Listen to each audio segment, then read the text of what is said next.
भावार्थ आमच्या जिविताची बुनियाद. भावार्था विणे आमच्यान एक घडीभर ह्या संवसारांत जिवंक साथ देना. देखीक पळया, जेन्ना आमी सकाळीं उठता आमी कितें चिंता?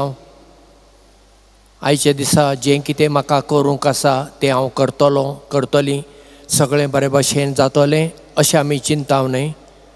आमी अशें चिंताव आज म्हाका एक्सिडेंट जातलो, म्हजेर कितें वायट येतलें, आकांत येतलो अशें आमी चिंताव ना.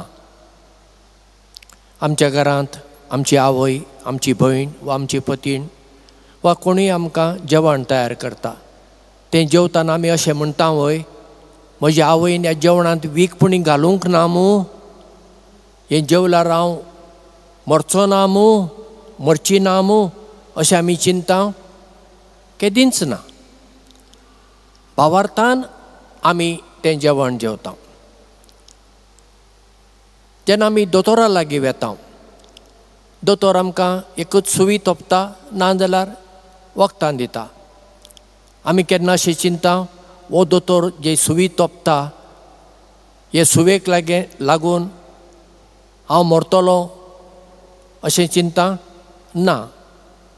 केन्ना सायड इफेक्ट जावं येता, ती गजाल वेगळी. पूण दोतोराचेर आमकां विस्वास आसा देखून आमी दोतोरा लागीं वेता. आमी प्रवास करता. कांय जाणी बशींनी प्रवास करतात, कांय जाणी ट्रेन, विमानाचेर प्रवास करता. जेन्ना आमी बशींनी प्रवास करतना अशें चिंता, वय हो ड्रायव्हर म्हाका आतां सारकें हांगा पोरन्या गोंयासून पणजे व्हरतलो काय, वा गाडी खंय तरी मारून एक्सिडेंट जायत काय अशें आमी चिंताव? ना, तशें आमी चिंतिना. पूण केन्ना एक्सिडेंट जावं येता, ती गजाल वेगळी. जेन्ना आमी विमानाचेर प्रवास करतना आमी अशें चिंता, वय हो कॅप्टन आतां हें विमान घेवन वता, सारको ज्या शाराक व्हरून पावोंक जाय थंय व्हरतलो काय, वो वाटेर विमान कसलो दर्यांत पडतलें काय अशें आमी चिंताव? ना. तशें चिंतलें जाल्यार आमी विमानाचेर प्रवासूच करची नासल्यो. म्हणजे जिवितांत दर एक घडये आमी दुसऱ्यांचेर भावार्थ दवरून जियेता, ना जाल्यार आमकां जिवंक साध्यच ना. आनी कोण भियान जर घरा भितरूच बसलीं, ना बशीचेर वेचोना, हांव रेलगाडयेन वेचोना, हांव विमानान वेचोना, हांव थंय वेचोना, हांगा वेचोना, दुसऱ्यांनी रांदलें हांव जेवचो ना, हांव सगळें म्हजें जेवण हांवूच तयार करून जेवतलों, असो जर कोणीय चिंतून घरा जर रावता, ताचेर आकांत येना, ताका पिडाय येना, हार्ट एटॅक जायना? जाताच न्ही. म्हणटच भावार्था विणे जिवीत असाध्य. आयचे पयलें वाचप आमी आयकलें, हाबाकूक प्रवादी भावार्थानच देवाक प्रश्न विचारता, कितले दीस मेरेन हांव तुका उलो मारूं, मागणें करूं आनी तूं म्हाका जाप दिवचो नाय? म्हजे भोंवारी जें कितें हें वायट वाडत आसा, कितले दीस मेरेन हांव हें पळयों, तूं कांयच करचो नाय? असो तो देवाक प्रश्न विचारतना देव म्हणटा, जातोलें, वेळ येतलो आनी सगळें जाग्यार पडटलें. हाबाकुकाक पडलो प्रश्न आमकांय पडूं येता. कित्याक म्हणून काय आमच्या जिवितांत इतले कश्ट, इतले त्रास, वा आमचे भोंवारी इतलें वायट चलता, हें कित्याक? देव आसा काय? आनी आसा जाल्यार कित्याक तो दोळे धांपून वगो बसला? अशे प्रश्न आमकांय पडटात आनी ते सैमीक. पूण आयचें पयलें वाचप आमकां धीर दिता. दर एक गजालीक एक वेळ आसा. जो वेळ येतोच नीत जातलीच, सगळ्यांची जातली, म्हजी जातली, तुमची जातली, सगळ्यांची जातलीच. नीत नासतना कोणाकूच फुडें वचूंक मेळचें ना. आयच्या दुसऱ्या वाचपान सांव पावलो तिमोथाक म्हणटा, हांवें तुजेर हात दवरून हांवें तुका जेजूची शिकवण दिल्ली. जो आत्मो तुका मेळ्ळा तो भिरांतीचो न्हय, तो घटायेचो आत्मो. विस्वासपणी फुडें वच, देवाक गोवायकी दी अशें सांव पावलो तिमोथाक सांगता. आमकांय तें लागता. जेन्ना जेन्ना आमचेर भिरांत येता, आकांत येता, आमी भिरांती विणे फुडें वचूंक आसा. कित्याक जो आत्मो, देवाचो आत्मो आमचे सवे आसा, तो आमकां घटाय दिता. आयच्या तिसऱ्या वाचपांत आमी आयकलें जेजूचे आपोस्तल ताजे लागीं येवन म्हणटात, सोम्या आमचो भावार्थ वाडय.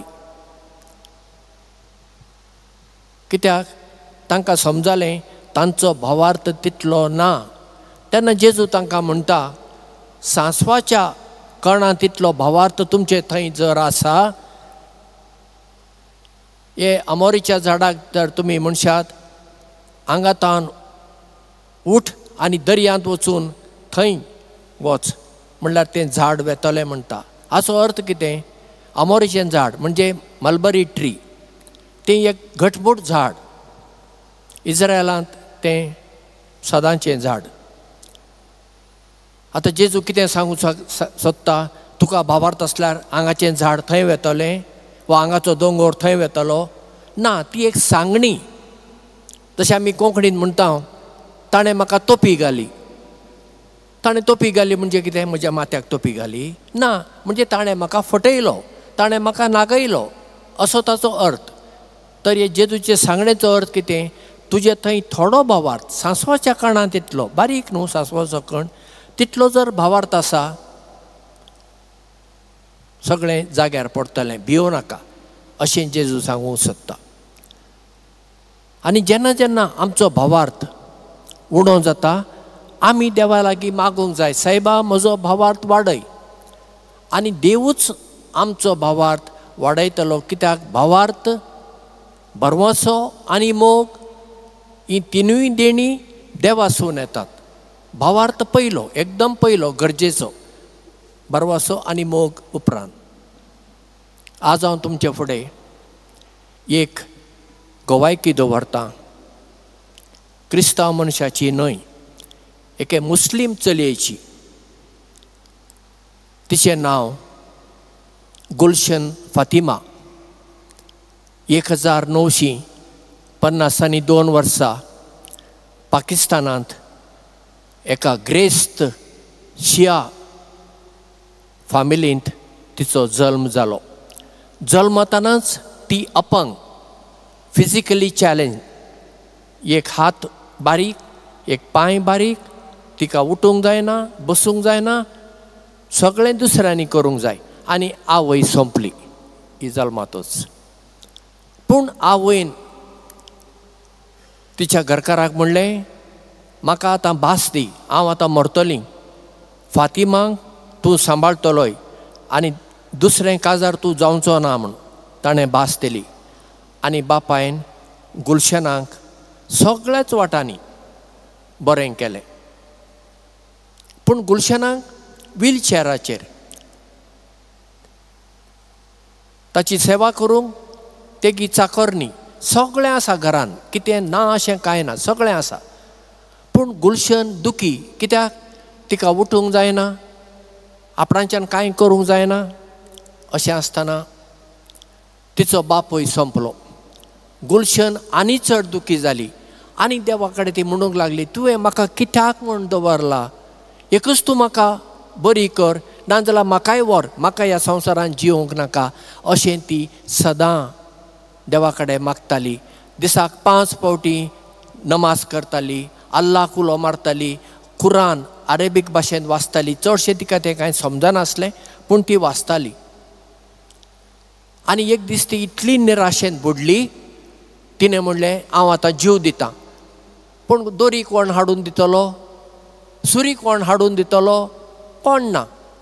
अशी ती निराशेन बुडल्या वेळार तिका एक ताळो आयकूंक येता, हांव तुका मरूंक दिवचो ना. आनी ती अजाप जाता, हांगासर कोण ना, हांव एकटीच आसा ह्या म्हज्या कुडांत. आनी तो ताळो म्हणटा, हांव जेजू, कुरड्यांक दिश्ट दिल्लो, थोंट्यांक पांय दिल्लो, मोन्यांक जीब दिल्लो, आनी भेऱ्यांक कान दिल्लो. म्हजे विशीं कुरानांत बरयलेलें आसा. सुरा मरियम वो अध्याय वाच अशें त्या आवाजान तिका सांगलें. आनी तिणें मागीर उर्दू भाशेन ट्रान्सलेट केल्लो कुरान हाडूंक लायलो आनी ती जेजू विशीं वाचूंक लागली. आनी तिका अजाप दिसलें, अरे जेजून इतलीं अजापां केलांत आनी तूं बरयलेलें आसा म्हज्या कुरानान, तर म्हजे खातीर तो कित्याक करिना.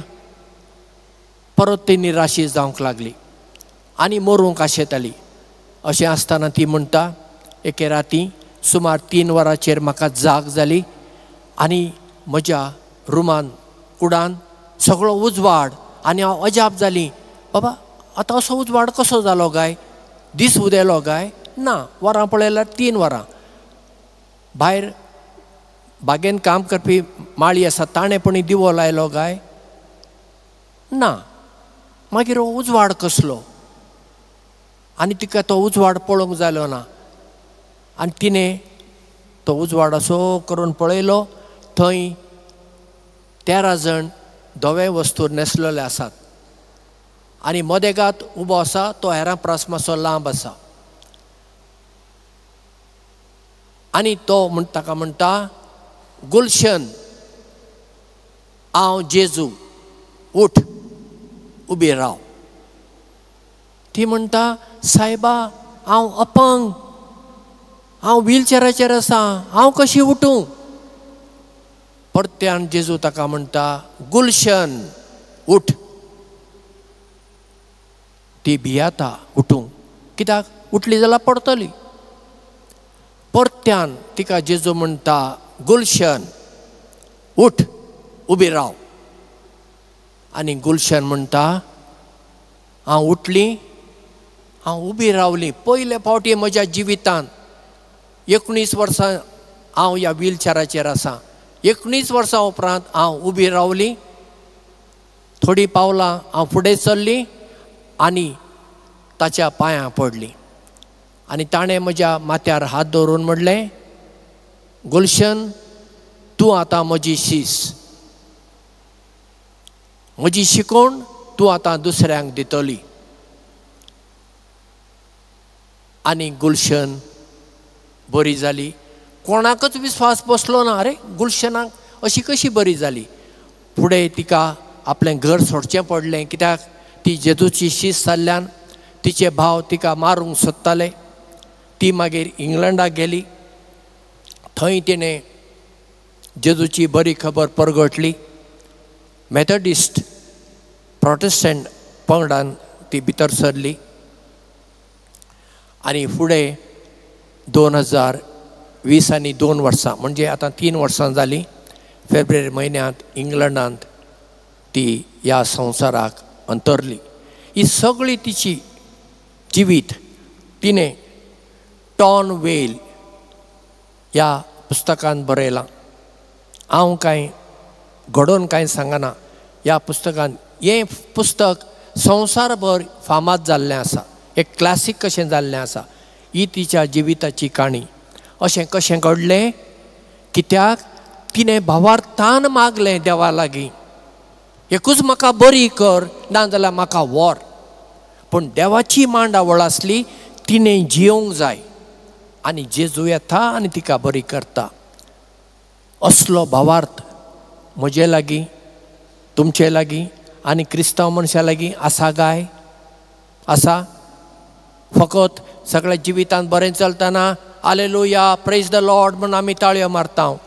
म्हजे राखांत येता, म्हज्या घरांत म्हजो बापूय जोडतलो हार्ट एटॅक जावन मरता, म्हाका एक्सिडेंट जाता, म्हजें काम वेता, म्हजी दुवेची सोयरीक जालोली, सगळें ठरयल्लें, सोयरीक मोडटा. आखांत येता तेन्ना हांव प्रेज द लॉर्ड, देवा तुजी खुशी जावं अशें म्हणूंक तयार आसा जाल्यार म्हजो भावार्थ खरो भावार्थ. म्हणटच आज आमी आमचो भावार्थ वाडय आनी खरो भावार्थ आमचे थंय रुजय अशें जेजू लागीं मागुया.